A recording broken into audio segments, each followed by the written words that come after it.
Hello students, I hope you all are fine. I am Sudhanshu from Ashish Tiwari team. आप सभी का welcome back करता हूं। इस वीडियो में हर बार की तरह इस बार भी हमारी टीम ने आपके लिए 10 most important question with answer ready किए हैं जो हर बार आपके एग्ज़ाम में आते हैं। तो आप सभी वीडियो का पूरी वॉच करिएगा, एक भी क्वेश्चन स्किप नहीं करिएगा, क्योंकि अगर आप कोई भी क्वेश्चन स्किप करते हैं तो क्या पता वही क्वेश्चन आपके एग्ज़ाम में आ जाए। तो आपको वीडियो को पूरी वॉच करनी है। एंड डेली अपडेट्स के लिए आप हमारा व्हाट्सअप चैनल ज्वाइन कर सकते हैं। अगर कोई भी स्टूडेंट हमारे चैनल पर फर्स्ट टाइम विजिट कर रहा है तो चैनल को ज़रूर सब्सक्राइब कर लीजिए, जिससे आने वाले और वीडियो की नोटिफिकेशन आपको टाइम पर मिल जाए। और अगर किसी स्टूडेंट को ये PDF या नोट्स चाहिए होंगे तो मैं डिस्क्रिप्शन में एक नंबर दे दूँगा, उस नंबर पर आप कॉन्टैक्ट कर सकते हैं। PDF प्राइस आपका ओनली 30 रुपीज़ रहने वाला है। बहुत ही नॉर्मली सा मामूली सा प्राइस है, इतना तो आप पढ़ाई के लिए इन्वेस्ट कर ही सकते हो। अदरवाइज़ आप वीडियो लेक्चर भी देख सकते हो, वीडियो लेक्चर आपके फ्री होते हैं। तो आज मैं आपको gender in modern world subject है, इसके 10 ऐसे मोस्ट इंपॉर्टेंट क्वेश्चन आंसर बताने वाला हूँ जो आपके एग्ज़ाम में आएंगे ही आएंगे और हर साल आते ही आते हैं। तो अगर आप ये सिंगल वीडियो देख लेते हो तो ये सिंगल वीडियो ही आपके एग्ज़ाम के पर्पज़ से बहुत होती है। इस वीडियो को अगर आप एक बार वीडियो लेक्चर देख लोगे, देन आप एक बार नोट से रीड कर लोगे, तो आपके सारे टॉपिक्स, सारे पूरा चैप्टर, पूरा सब्जेक्ट कंप्लीट कवर हो जाएगा। तो आपकी सिंगल वीडियो ही आपके एग्ज़ाम पर्पज़ से बहुत होती है, इससे ही आपको एग्ज़ाम में अच्छे खासे मार्क्स गेन हो जाएंगे। तो चलिए स्टार्ट कर लेते हैं, जिसमें हम आपका सबसे पहले क्वेश्चन नंबर 1 देख लेते हैं। क्वेश्चन नंबर 1 में हम देखेंगे ब्रिटेन में मताधिकार आंदोलन में WSPU की भूमिका का मूल्यांकन करेंगे और साथ ही ये देखेंगे कि क्या हम इस बात से सहमत है कि उनकी रणनीतियों ने महिलाओं के लिए वोट देने का अधिकार जीतने में एक महत्वपूर्ण भूमिका निभाई है। तो इसका आंसर में हम देख लेते हैं। इसके आंसर में हम सबसे पहले एक छोटा सा परिचय लिख लेंगे। परिचय में हम लिखेंगे कि जो आपको 19वीं और 20वीं शताब्दी की शुरुआत का जो भी समय था, उस समय आपका ब्रिटेन में महिलाओं को मत देने का अधिकार नहीं था। मतलब कि कोई भी संसद में चुनाव करने का अधिकार महिलाओं को उस टाइम पे नहीं था। महिलाएं न तो संसद में भाग ले सकती थी और न ही वे देश के राजनीतिक निर्णयों में अपनी भागीदारी दर्ज कर सकती थी। इस जो आपकी ये असमानता थी, इसी असमानता के खिलाफ महिलाओं ने मताधिकार आंदोलन की शुरुआत की। और जो आपका आंदोलन था, इसमें आपके कई प्रकार के संगठनों ने भाग लिया, जिसमें आपका WSPU यानी women social and political union, जिसकी स्थापना आपकी 1903 में एमिलिन पैंखर्ट द्वारा और उनकी बेटियों द्वारा की गई थी। तो इसी प्रकार से आप एक छोटा सा परिचय लिख लें। परिचय लिखने के बाद आप लिखेंगे WSPU की भूमिका और रणनीतियाँ, जिसमें हम सबसे पहले संघर्षशील नीति देखेंगे। WSPU ने डेट्स नॉट वर्ड यानी शब्द नहीं कार्य को अपना नारा बनाया। उनका उद्देश्य का था कि वे केवल ज्ञापन या शांतिपूर्ण प्रदर्शन के भरोसे ही नहीं रहे, बल्कि उन्होंने सरकार पर दबाव डालने के लिए उग्र तरीके अपनाए। सेकंड आपका आता है हिंसात्मक और प्रतिरोधात्मक कदम, जिसमें महिलाओं ने संसद भवनों पर पत्थर फेंके। फिर आपका सरकारी दफ्तरों में तोड़फोड़ करी, जिससे कि कुछ महिलाओं ने भूख हड़ताल भी करी और साथ में जेलों में जबरन खाना भी खिलाया गया। फिर आपका आता है पोस्ट ऑफिस जलाए गए और सार्वजनिक इमारतों को नुकसान पहुंचाया गया। तो टोटली आप एक तरीके से ये कह सकते हैं महिलाओं ने हिंसात्मक और प्रतिरोधात्मक कदम उठाए। उसके बाद आपका प्रचार और जन जागरण आता है, जिसमें WSPU ने अपने आंदोलन को व्यापक बनाने के लिए पोस्टर, पत्रिकाएं जैसे वोट्स ऑफ वुमेन और रैलियों का सहारा लिया, जिससे कि क्या हुआ, जिससे देश भर में महिलाओं के अधिकारों को लेकर एक नई चेतना फैल गई। फोर्थ आपका आता है राजनीतिक दबाव। इसमें उन उग्र कार्रवाई के कारण सरकार पर दबाव बढ़ा और मीडिया तथा जनमानस का ध्यान भी महिला मताधिकार की ओर आ गया। ये सभी लिखने के बाद आप इसके महत्व और प्रभाव लिख देंगे। ध्यान आकर्षित करने में उनको सफलता प्राप्त हुई। जो WSPU की नीतियाँ थी, उन्होंने महिला आंदोलन को सिर्फ एक शांतिपूर्ण आग्रह न बनाकर एक गंभीर राजनीतिक मुद्दा भी बना दिया। सेकंड आपका विरोध और आलोचना, क्योंकि कुछ लोग WSPU के उग्र तरीकों से असहमत थे, इसलिए उन्हें चरमपंथी मानते थे, लेकिन उनकी जो सक्रियता थी उसने पूरे देश में बहस शुरू कर दी। फिर आपका आता है आंदोलन में नई ऊर्जा। जो ये संगठन था, इस संगठन ने महिलाओं को आत्मबल दिया और साथ ही ये एहसास कराया कि वे खुद अपने अधिकारों के लिए लड़ाई लड़ सकती है। ये सभी लिखने के बाद हम ये देखें कि WSPU ने वोट दिलाने में अहम भूमिका निभाई। तो हाँ, ये बात सच है, जो आपका WSPU संगठन था उसने महिलाओं को मताधिकार दिलाने में बहुत ही ज़्यादा अहम भूमिका निभाई है, क्योंकि प्रथम विश्व युद्ध के दौरान ही महिलाओं के योगदान, जैसे कि नर्स बनकर, कारखानों में काम करके, तो ये सभी उनको वोट देने का अधिकार पीछे एक बड़ा कारण माना गया। लेकिन उन्हें यह नकारा गया कि जो WSPU है वो वर्षों की मेहनत, बलिदान और दबाव ने सरकार को इस विषय में सोचने के लिए मजबूर कर दिया।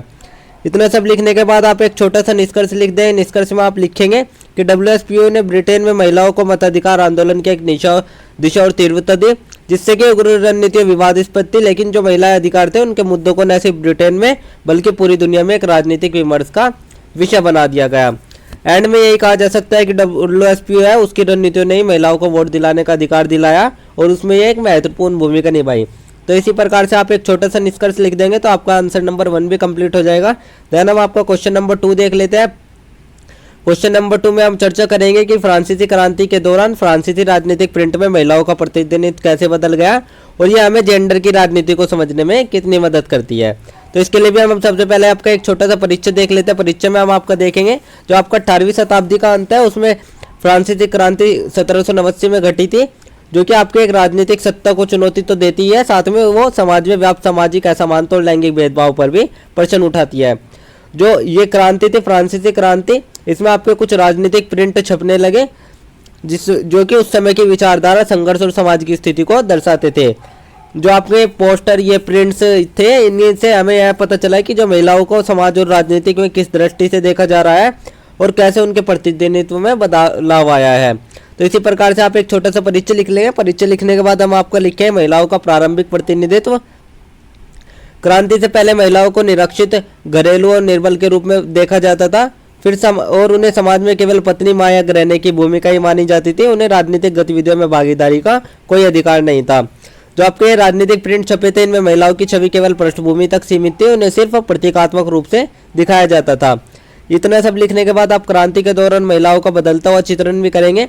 जैसे जैसे आपके पोस्टर छपते रहे, राजनीतिक आंदोलन तेज होते रहे, उनमें महिलाओं की भागीदारी भी बढ़ती गई। साथ ही जो राजनीतिक प्रिंट थे उन्होंने महिलाएं अब हथियार उठाए प्रदर्शन करते हुए राष्ट्र की रक्षक या क्रांति के नेता के रूप में दिखाई जाने लगी।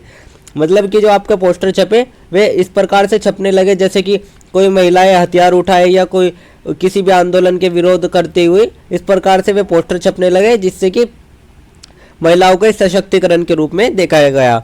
उन्होंने फ्रांस की माता स्वतंत्रता की देवा या न्याय की मूर्ति के रूप में कहा जाने लगा। और साथ ही ओल पुडी गूंज जैसी महिला जो थी, इन महिला ने क्रांतिकारियों ने महिला और नागरिकों के अधिकारों की घोषणा जैसे दस्तावेज के माध्यम से महिलाओं के अधिकारों की मांग की, जो कि राजनीतिक प्रिंट और विमर्श का हिस्सा बन गई।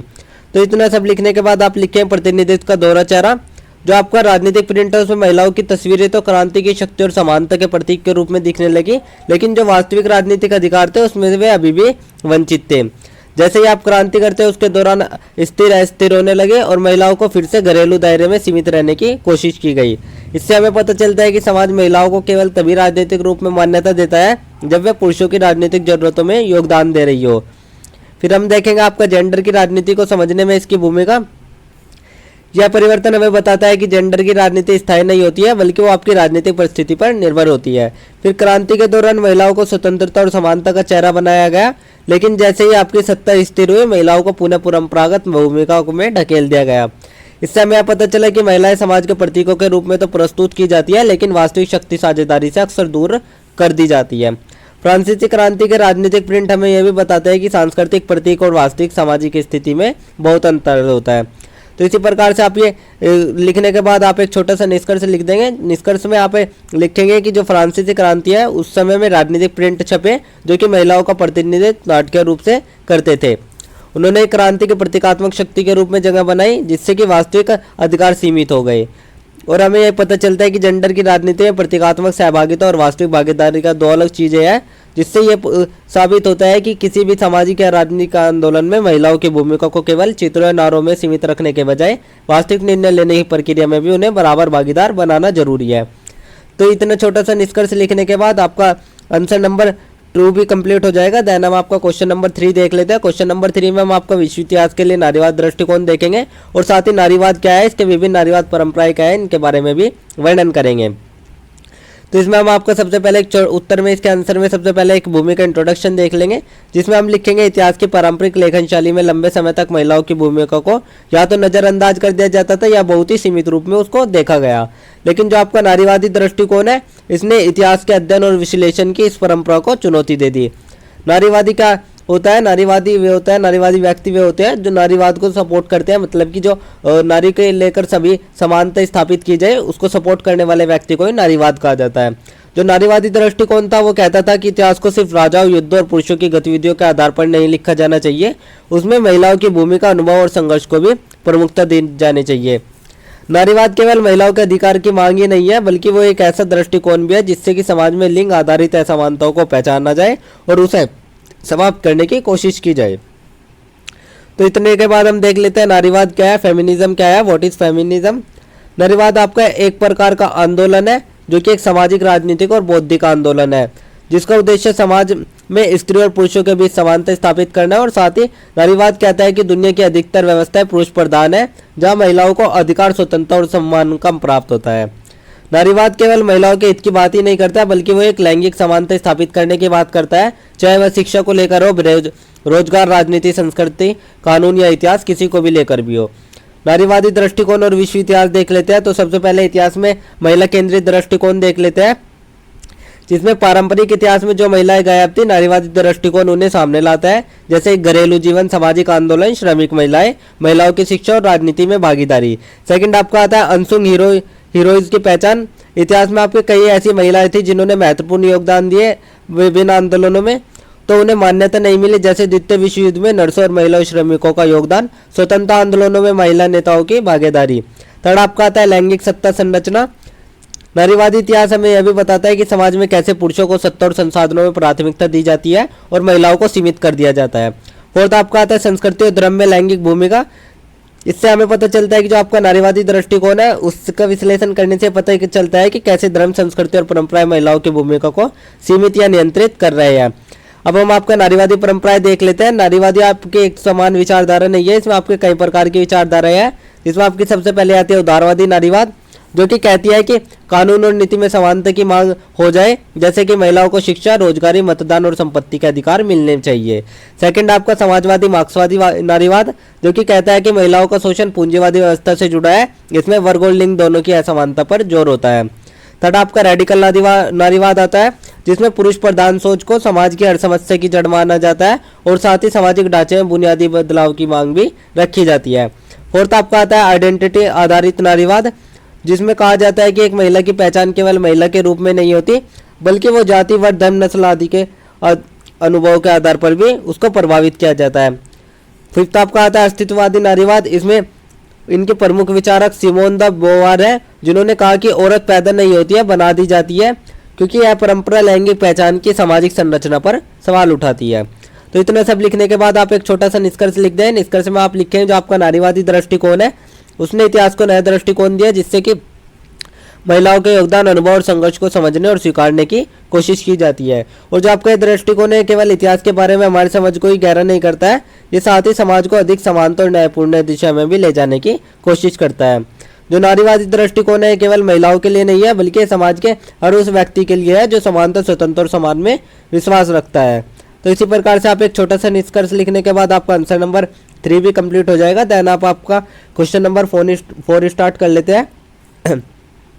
इसमें हम आपका संयुक्त राज्य अमेरिका में मताधिकार आंदोलन पर एक संक्षिप्त नोट लिखेंगे। तो इसके आंसर में हम आपका सबसे पहले एक छोटी सी भूमिका लिख लेंगे, इंट्रोडक्शन लिख लेंगे। इंट्रोडक्शन में हम लिखेंगे जो आपका संयुक्त राज्य अमेरिका है उसमें महिलाओं को मताधिकार दिलाने का आंदोलन एक प्रकार की सामाजिक राजनीतिक लड़ाई रही है। और जो आपका ये आंदोलन है ये केवल वोट देने के लिए अधिकार तक ही सीमित नहीं रहता, ये साथ में आपका महिलाओं को समान नागरिक अधिकार, सम्मान और राजनीतिक पहचान दिलाने का मांग का भी एक हिस्सा होता है। अमेरिका में जो ये महिलाओं का मताधिकार आंदोलन है इसने न सिर्फ वहाँ की राजनीति को बदला, साथ ही इसने पूरी दुनिया की महिला चेतना को भी प्रभावित किया। तो इसी प्रकार से आप एक छोटी सी भूमिका लिखने के बाद हम इसके मुख्य भाग पर आ जाएंगे, जिसमें हम आंदोलन की शुरुआत के बारे में लिखेंगे। जो आंदोलन की शुरुआत हुई वो महिलाओं के मताधिकार को लेकर हुई थी। यह आपको 19वीं सदी के मध्य में हुई थी और इसे यह आपकी एक प्रमुख शुरुआत मानी जाती है सेनिका फॉल सम्मेलन, जो कि आपका 1848 में आयोजित हुआ था, जो कि एलिजाबेथ कैडिश स्टेडन और लुसिया मेयोट ने किया था। इस सम्मेलन में आपका महिलाओं के समान अधिकारों की मांग की गई और साथ ही डिक्लेरेशन ऑफ सेंटिमेंट्स नामक दस्तावेज पारित किया गया, जिसमें कि वोट देने के अधिकार को केंद्रीय मुद्दा बनाया गया। सेकंड हमें इसके आंदोलन के प्रमुख नेता और संगठन देख लेते हैं, जिसमें Susan B Anthony, Elizabeth Cady Stanton, Alice Paul और लूसी स्टोन जैसे जो नेता थे उन्होंने आंदोलन को राष्ट्रीय पहचान दिलाई। साथ ही नवासा national American women suffrage association और NWP नेशनल वुमेन्स पार्टी जैसे संगठन थे उन्होंने संसद और जनता पर दबाव बनाया। एंथनी और स्टेटर ने मिलकर द रेवोल्यूशन नामक समाचार पत्र भी निकाला, जिससे कि महिलाओं के अधिकारों की आवाज़ भी एक आवाज़ बनकर उभरा। थर्ड आपकी रणनीति और संघर्ष देख लेते हैं। इसमें महिलाओं ने प्रदर्शन, ज्ञापन, भूख हड़ताल और संगठित अभियान चलाए। साथ ही प्रथम विश्व युद्ध जो कि 1914 से 1948 के दौरान लड़ा गया था, उसमें महिलाओं ने अपनी सक्रिय भूमिका निभाई, जिससे हमें यह पता चला कि वे देश के लिए भी योगदान कर सकती है। इसलिए उनके मताधिकार की मांग को नैतिक बल दिया जाए। फोर्थ आपका फिर एलिस पोल और उनके साथियों ने व्हाइट हाउस के बारे में लगातार प्रदर्शन किए, जिसमें उन्हें कई बार जेल भी हो गई। फोर्थ आपका आता है सफलता की प्राप्ति। वर्षों की मेहनत के बाद अंततः 1920 में अमेरिका के संविधान में 19वां संविधान पारित हुआ। जो आपका संशोधन था, इसने महिलाओं को समान रूप से वोट देने का अधिकार दिया और साथ ही एक ऐतिहासिक कदम भी था, जिसमें अमेरिकी लोकतंत्र को अधिक समावेशी और न्यायपूर्ण बनाया गया। तो इतना सब लिखने के बाद आप एक छोटा सा निष्कर्ष लिख देंगे। निष्कर्ष में आप लिखेंगे, संयुक्त राज्य अमेरिका में महिलाओं को मताधिकार आंदोलन एक ऐतिहासिक और प्रेरणादायक संघर्ष था। यह आपका एक राजनीतिक अधिकार की मांग नहीं थी, बल्कि समाज में महिलाओं की समानता, गरिमा और स्वतंत्रता की मांग थी। इस आंदोलन ने बताया कि महिलाएं संगठित होकर अपने अधिकारों के लिए खड़ी होती है तो परिवर्तन संभव हो सकता है। जो आपका यह आंदोलन है, इसकी सफलता ने न केवल अमेरिका बल्कि दुनिया भर के महिलाओं के अधिकारों की दिशा में क्रांतिकारी प्रभाव डाला। तो इतना सब लिखने के बाद आपका एक छोटा सा निष्कर्ष कंप्लीट हो जाएगा। ये निष्कर्ष कंप्लीट होने के बाद आपका आंसर नंबर 4 भी कंप्लीट हो जाएगा। देन हम आपका क्वेश्चन नंबर 5 देख लेते हैं। इसमें हम आपके रूसी क्रांति के कारण पढ़ेंगे और साथ ही रूसी क्रांति के दौरान सामाजिक, राजनीतिक और आर्थिक स्थितियों का संक्षिप्त में वर्णन करेंगे और रूसी क्रांति में महिलाओं की भूमिका को भी देखेंगे। तो इसके आंसर में हम सबसे पहले एक छोटा सा परिचय लिखेंगे। परिचय में हम लिखेंगे जो रूसी क्रांति है वो 20वीं सदी की एक महत्वपूर्ण घटना थी, जिसमें रूस बल्कि पूरी दुनिया की राजनीतिक समाज पर गहरा प्रभाव पड़ा। जो आपकी क्रांति थी 1917 में हुई और इसका उद्देश्य जारशाही शासन को समाप्त करना तथा समाजवादी शासन की स्थापना करना था। इस क्रांति में आर्थिक असमानता, सामाजिक अन्याय और राजनीतिक दमन जैसे अनेक कारण शामिल थे, जिससे हमें इस क्रांति में महिलाओं की भूमिका भी अत्यंत महत्वपूर्ण बनी रही। तो ये एक छोटा सा परिचय लिखने के बाद हम रूसी क्रांति के कारण लिखे हैं, जिसमें राजनीतिक असंतोष, आर्थिक असमानता, प्रथम विश्व युद्ध का प्रभाव, औद्योगिकरण की समस्याएं, लेनिन और बोल्शेविक विचारधारा, जिसमें जार निकोलस द्वितीय का निरंकुश शासन और आम जनता की आवाज़ को न सुनना, राजनीतिक असंतोष का कारण बनना, साथ ही जनता को बोलने, लिखने और संगठित होने की स्वतंत्रता देना था। सेकंड आपका आर्थिक असमानता आता है, जिसमें अधिकांश धन और संसाधन जमींदारों और अभिजात वर्ग के पास थे, जिससे कि किसान और मजदूर बहुत ही बुरी स्थिति में जीवन जीते थे। थर्ड आपका प्रथम विश्व युद्ध का प्रभाव, जो रूस की भागीदारी थे उससे लाखों सैनिकों की जान गई और आर्थिक संकट और भी गहरा हो गया। महंगाई, खाद्य संकट और बेरोजगारी ने जनता की स्थिति बिगाड़ दी। और तब का था औद्योगिकरण की समस्या, जिसमें मजदूरों को कम वेतन और खराब कामकाजी हालात मिले, जिससे कि असंतोष फैल गया। फिफ्थ आपका आता है लेनिन और बोल्शेविक विचारधारा, जिसमें समाजवाद और मार्क्सवाद के विचारों का प्रचार प्रसार हुआ और साथ ही जनता को एक नया वैकल्पिक रास्ता मिल गया। इसके बाद अब आपका सामाजिक, राजनीतिक और आर्थिक स्थितियाँ देख लेते हैं, जिसमें सामाजिक रूप से रूस में उच्च वर्ग और निम्न वर्ग के बीच भारी अंतर था। सेकंड आपका राजनीतिक रूप, जिसमें जार की निरंकुश सत्ता जनता की कोई सुनवाई नहीं करती थी। थर्ड आपका आर्थिक रूप आता है, जिसमें युद्ध और भ्रष्टाचार ने सामान्य नागरिकों की स्थिति बदतर कर दी, जिससे श्रमिक और किसान वर्ग का शोषण चरम सीमा पर पहुंच गया। अब हम आपका रूस की क्रांति में महिलाओं की भूमिका देख लेते हैं। तो इसमें आपकी महिलाओं की भूमिका बहुत ही साहस और दृढ़ता के साथ रही है, जिसमें आपका सबसे पहले फरवरी क्रांति की शुरुआत महिलाओं के रोटी और शांति के लिए निकाले गए प्रदर्शनों से हुई थी, जिसमें सेंट पीटर्सबर्ग में कपड़ा मिलों की महिलाओं ने हड़ताल कर दी, जो कि आंदोलन का सूत्रपात बन गई। सेकंड आपका महिला मजदूरों और किसानों की भागीदारी, बहुत सी महिलाओं ने कारखानों में काम करते हुए हड़तालों में हिस्सा लिया और समाजवादी विचारों का प्रचार किया।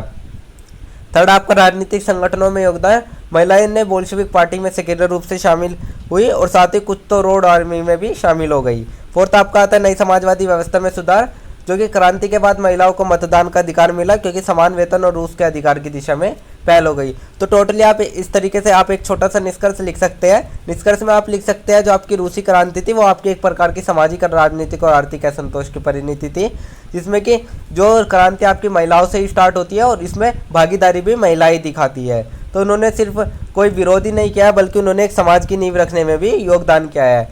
यह क्रांति आपका महिला सशक्तिकरण के इतिहास में एक महत्वपूर्ण मोड़ भी था, जिससे कि दुनिया को यह पता चला कि क्रांतिकारी परिवर्तन में महिलाओं की भूमिका कितनी प्रभावशाली हो सकती है। तो इस प्रकार से आपका एक छोटा सा निष्कर्ष कंप्लीट होने के बाद आपका आंसर नंबर 5 भी कंप्लीट हो जाएगा। देन हम आपका क्वेश्चन नंबर 6 से देख लेते हैं, जिसमें हम पितृसत्ता शब्द को परिभाषित करेंगे और साथ ही उन तरीकों को देखेंगे जिनसे हमें नारीवादी विद्ता ने पितृसत्ता और लिंग को समझा।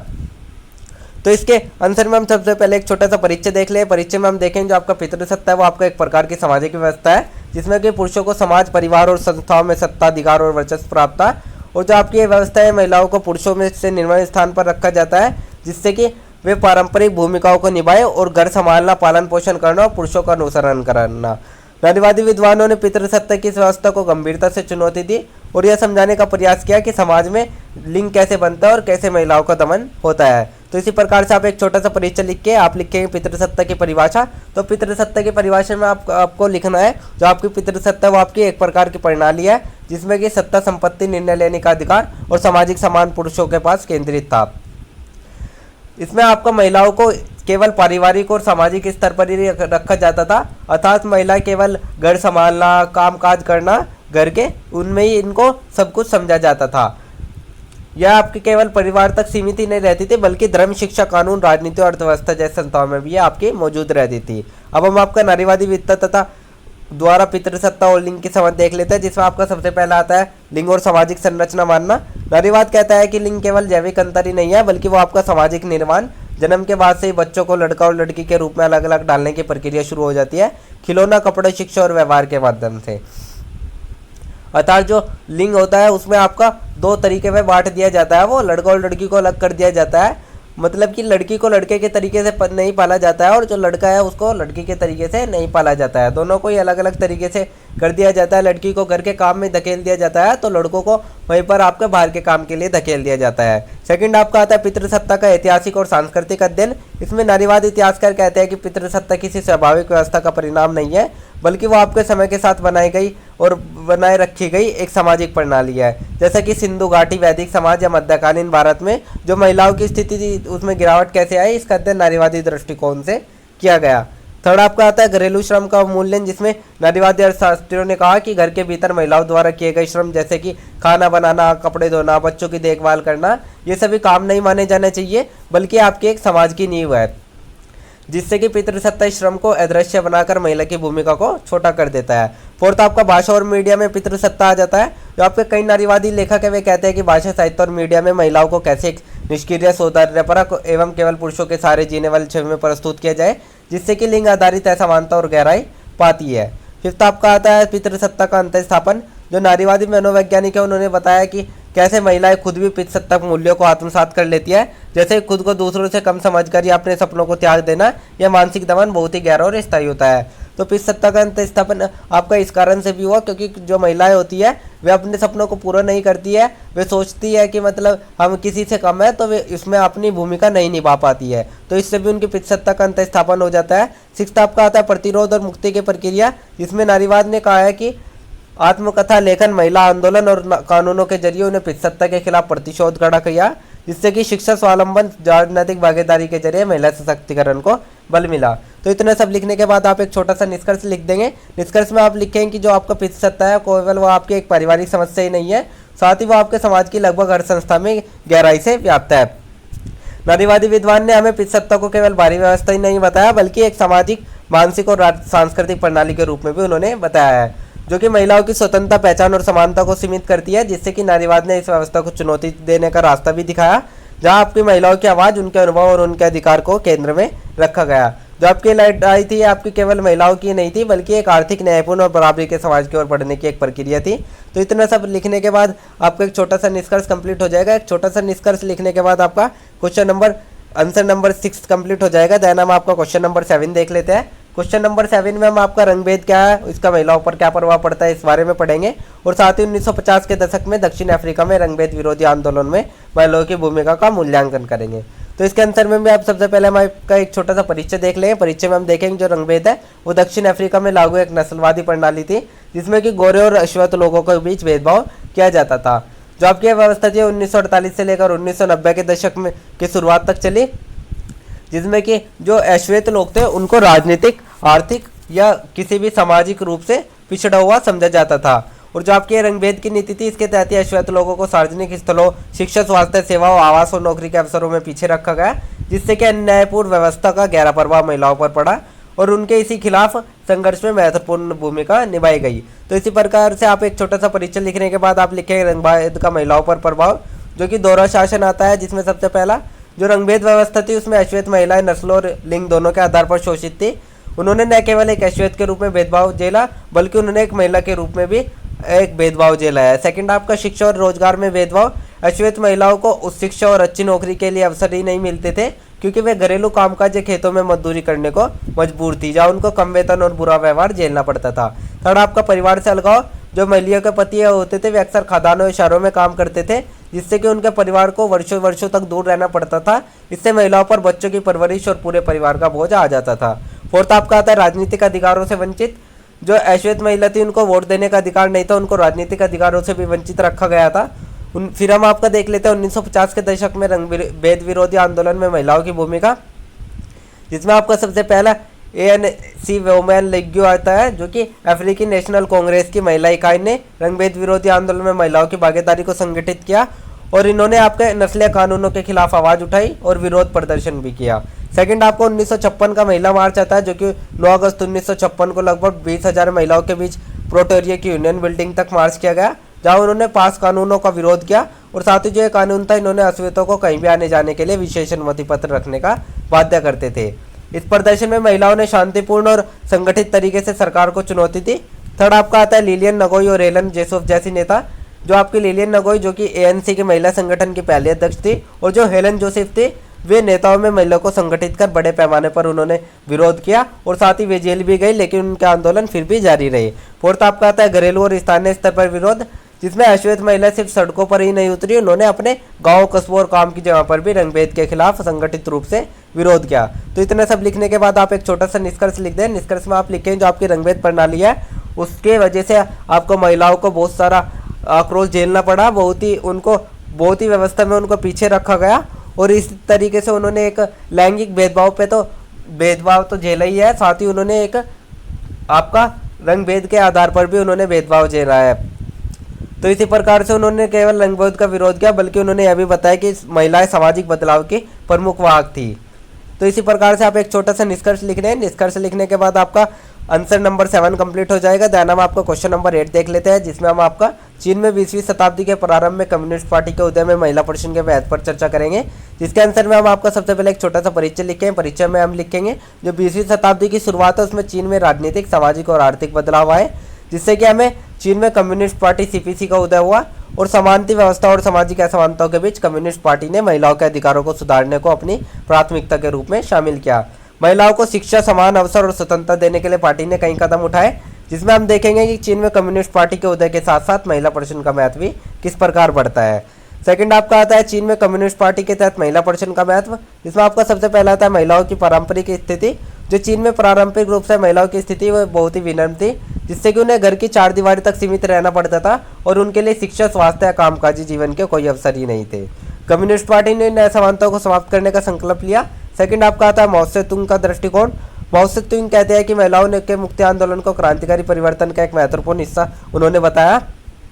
साथ ही उन्होंने महिला आधा आकाश उठाए हुए है और उनके बिना समाज का परिवर्तन असंभव है, ये बात बोलकर उनको समानता का अधिकार दिलाया। थर्ड आपका आता है महिला संगठनों का संगठन। महिलाओं को संगठित करके उनके एक अधिकारों के बारे में जागरूक करने के लिए कम्युनिस्ट पार्टी ने विभिन्न महिला संगठन गठित किए, जिसमें उन्होंने महिलाओं को राजनीतिक रूप से सशक्त बनाने और उन्हें समाज में समान अधिकार दिलाने के लिए कार्य किए। फोर्थ आपका आता है शिक्षा का अधिकार, जिसमें कम्युनिस्ट पार्टी ने महिलाओं को शिक्षा का अधिकार दिया, जिससे कि उन्हें आत्मनिर्भर बनने और समाज में अपनी पहचान बनाने के अवसर मिले। फिफ्थ आपका आता है बाल विवाह और बहुपत्नी प्रथा का विरोध, जिसमें पार्टी ने पारंपरिक कुप्रथाओं जैसे कि बाल विवाह, बहुपत्नी प्रथा का विरोध किया, जो कि 1950 में विवाह कानून लागू किया जिसमें महिलाओं को विवाह के लिए स्वीकृति और तलाक देने का अधिकार मिला। सिक्स्थ आपका महिलाओं की कार्य क्षमता को बढ़ावा देना आया, जिसमें महिलाओं को कृषि, निर्माण कार्य, स्वास्थ्य सेवा और सैन्य संघर्षों में भाग लेने के लिए प्रेरित किया गया, जिससे कि घर तक सीमित ही नहीं रहे बल्कि स्वतंत्र रूप से कामकाजी क्षेत्र में भी सक्रिय रूप से शामिल हो। सेवेंथ आपका महिला अधिकारों के लिए कानूनी सुरक्षा आता है। जो 1950 में विवाह कानून लागू हुआ था उसमें महिलाओं को अधिकारों के क्षेत्र में कानूनी सुरक्षा प्रदान की गई, जिससे कि महिला अपनी संस्कृति, तलाक और विरासत हिस्सा लेने का अधिकार मिला। एट्थ आपका आता है ग्रामीण क्षेत्रों में महिलाओं, जिसमें कम्युनिस्ट पार्टी ने विशेष रूप से ग्रामीण इलाकों में महिलाओं के सशक्तिकरण के लिए काम किया और महिलाओं की भूमि अधिकार, रोजगार और प्रशासनिक कामों में भागीदारी दिखाई। नाइन्थ आपका आता है आर्थिक और राजनीतिक सशक्तिकरण, जिसमें महिलाओं के लिए समान अवसर देने के साथ साथ पार्टी ने महिलाओं को आर्थिक और राजनीतिक स्तर पर सशक्त किया, जिससे कि महिलाओं को पार्टी के उत्तम पदों तक पहुंचने का अवसर मिला। 10th आपका आता है महिला संविधान में महिला अधिकारों का समावेश, जो 1949 में चीन में कम्युनिस्ट सत्ता थी, उसके स्थापक के बाद महिलाओं के अधिकारों को संविधान में शामिल किया गया। और जो आपका यह अधिकार था, यह महिलाओं के समान अधिकारों को सुनिश्चित करने का एक महत्वपूर्ण कदम था। तो ये इतना सब कुछ लिखने के बाद आप एक छोटा सा निष्कर्ष लिख दें। निष्कर्ष में आप लिखेंगे कि जो आपका चीन था, उसमें आपकी 20वीं शताब्दी के प्रारंभ में कम्युनिस्ट पार्टी के उदय ने महिलाओं के अधिकारों के लिए नई दिशा दिखाई।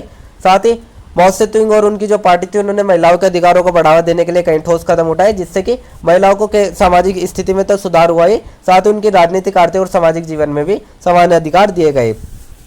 तो इसी प्रकार से आप एक छोटा सा निष्कर्ष लिख लेंगे। निष्कर्ष लिखने के बाद आपका आंसर नंबर 8 भी कंप्लीट होता है। देन हम आपका क्वेश्चन नंबर 9 देख लेते हैं, जिसमें हम फ्रांसीसी क्रांति में सैलूनियर्स के योगदान पर चर्चा करेंगे। तो इसमें भी हम आपका सबसे पहले एक छोटी सा परिचय देख लेंगे।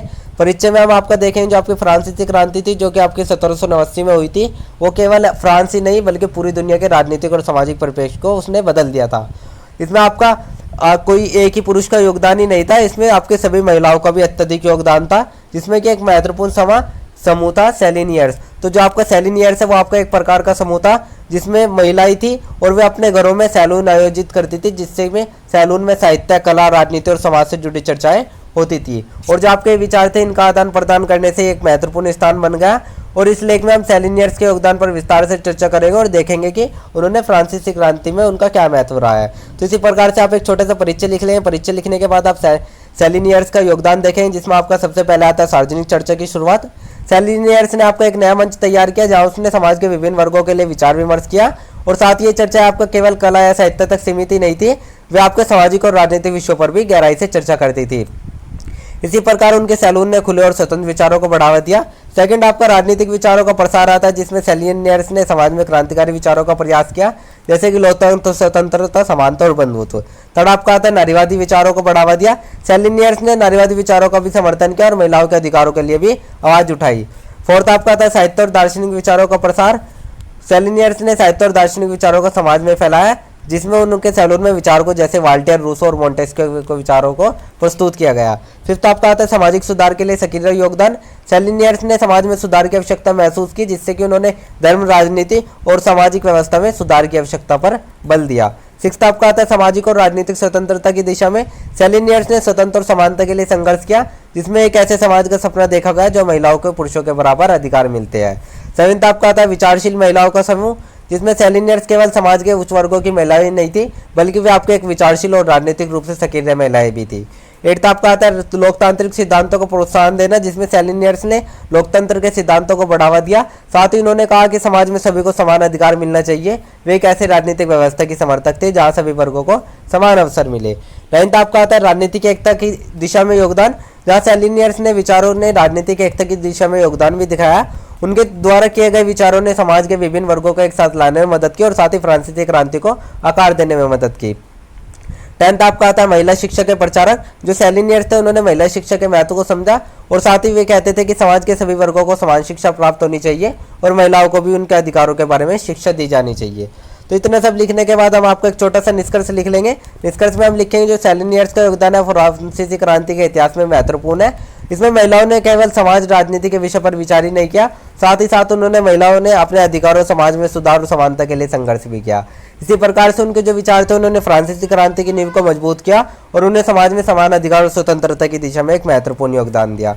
तो इसी प्रकार से आप एक छोटा सा निष्कर्ष लिख लें। निष्कर्ष लिखने के बाद आपका आंसर नंबर 9 भी कंप्लीट हो जाएगा। फिर आपका एक आंसर क्वेश्चन नंबर 10 देख लेते हैं। क्वेश्चन नंबर 10 में हम आपका कोई लघु नोट्स लिखेंगे। इसमें आपका एक लिखेंगे हम आपका महिला इतिहास बनाम लिंग इतिहास के ऊपर, दूसरा आपका प्रकृति बनाम संस्कृति के ऊपर। तो सबसे पहले हम महिला इतिहास बनाम लिंग इतिहास के ऊपर देख लेते हैं। तो इसमें महिला इतिहास और लिंग इतिहास दो महत्वपूर्ण दृष्टिकोण है, जिसमें ऐतिहासिक अध्ययन के विभिन्न पहलुओं को उजागर किया जाता है। जो आपका महिला इतिहास है, इसमें आपका महिलाओं की सामाजिक, राजनीतिक, सांस्कृतिक और आर्थिक भूमि पर ध्यान केंद्रित किया जाता है। जो आपका महिला संघर्ष और उनके अधिकारों की लड़ाई को समाज में उनके योगदान को समझने के लिए प्रयास किया जाता है। वहीं आपका जो लिंग इतिहास है, उसमें पुरुषों और महिलाओं दोनों के लिए लिंग आधारित भेदभाव और उनके समाज में स्थान को समझने की कोशिश किया जाता है। जहाँ लिंग इतिहास है, वहाँ केवल महिलाओं तक ही सीमित नहीं किया जाता, वो आपका दोनों लिंगों के रिश्ते, उनके सामाजिक और सांस्कृतिक निर्माण और उनकी भूमिका के बारे में विश्लेषण करता है। इतना सब होने के बाद आपका महिला इतिहास एक विशेष दृष्टिकोण होता है, जो कि महिलाओं के अनुभव को प्राथमिकता देता है, जिसमें लिंग इतिहास लिंग आधारित सामाजिक असमानताओं के व्यापक विश्लेषण की आपकी एक प्रक्रिया होती है। अब हम आपका प्रकृति बनाम संस्कृति देख लेते हैं। तो प्रकृति वन संस्कृति आपके की एक प्रसिद्ध सामाजिक विज्ञान का प्रश्न है। इसमें जो संस्कृति है, संस्कृति से तात्पर्य वो होता है कि जो सामाजिक, सांस्कृतिक और पर्यावरणीय तत्व होते हैं वे किसी व्यक्ति या समाज के विकास में योगदान करते हैं। संस्कृति पारंपरिक मूल्य, रीति रिवाज, भाषा, विश्वास और सामाजिक संस्थाएं होती है जो आपको एक समाज में पाई जाती है और व्यक्तियों के व्यवहार को प्रभावित करती है। वहीं आपका जो प्रकृति होती है वो आपका जैविक और जैविक गुण जो कि व्यक्ति जन्म से ही प्राप्त होते हैं, और जैसे कि हार्मोनल परिवर्तन, शारीरिक गुण, मानसिक क्षमताएं। और ये सिद्धांत कहता है कि मानव व्यवहार और विकास का अधिकतर कल्याण जन्मजात गुण होते हैं। तो इसी प्रकार से जो मनुष्य का व्यवहार, आदतें और प्राथमिकता है वो आपकी जैविक प्रकृति से प्रभावित होती है, और जो आपका संस्कृति है, समाज है, वे आपके संस्कृति से प्रभावित होती है। तो इसी प्रकार से आपका क्वेश्चन नंबर 10 भी कंप्लीट होता है। तो इतना सब लिखने के बाद आपके 10 मोस्ट इंपोर्टेंट क्वेश्चन आंसर मैंने आपको बता दिए, जो कि आपके आंसर में क्वेश्चन में आपके एग्जाम में आएंगे ही आएंगे। अगर आप ये सिंगल वीडियो देख लेते हो, ये आपके एग्जाम के पर्पज से बहुत होती है। इसमें ही आपके सभी टॉपिक्स, सभी चैप्टर्स, कंप्लीट सब्जेक्ट कवर हो जाता है। तो अगर आप ये वीडियो देख लेते हो तो आप एग्जाम में अच्छे खासे मार्क्स गेन कर सकते हैं। अगर आपको कोई किसी स्टूडेंट को कोई डाउट या क्वेरी है तो आप हमारे कमेंट सेक्शन में या हमारे इंस्टा पेज को फॉलो करके पूछ सकते हैं। अगर आपको ये नोट्स चाहिए या PDF चाहिए तो आप मैं डिस्क्रिप्शन में आपको एक नंबर दे दूंगा, वहाँ पे आपको कॉन्टैक्ट कर लेना है। उसमें आपको जो PDF का प्राइस रहेगा वो आपका 30 रुपीज़ रहेगा, जो कि आपका एक मामूली सा प्राइस है। कोई भी व्यू कर सकता है, इतना मामूली सा प्राइस है, क्योंकि आप इतना पढ़ाई के लिए तो इतना इन्वेस्ट कर ही सकते हो। 30 रुपीज़ है, मामूली सा प्राइस है। तो अगर आपको किसी को नोट्स या PDF लेने होंगे तो आप डिस्क्रिप्शन में दिए हुए नंबर पर कॉन्टैक्ट कर लेना। अदरवाइज आप वीडियो लेक्चर से भी पढ़ सकते हो। वीडियो लेक्चर आपके फ्री होते हैं। अगर आप एक बार वीडियो लेक्चर देख लेते हो और आप फिर आपका नोट्स रीड कर लेते हो तो आपका कंप्लीट टॉपिक कवर हो जाएगा। कंप्लीट 10 के 10 मोस्ट इंपोर्टेंट क्वेश्चन आंसर आपके कंप्लीट हो जाएंगे। एंड डेली अपडेट्स के लिए आप सभी हमारा व्हाट्सअप चैनल ज्वाइन कर लीजिए। Thank you, thanks for watching, have a good day.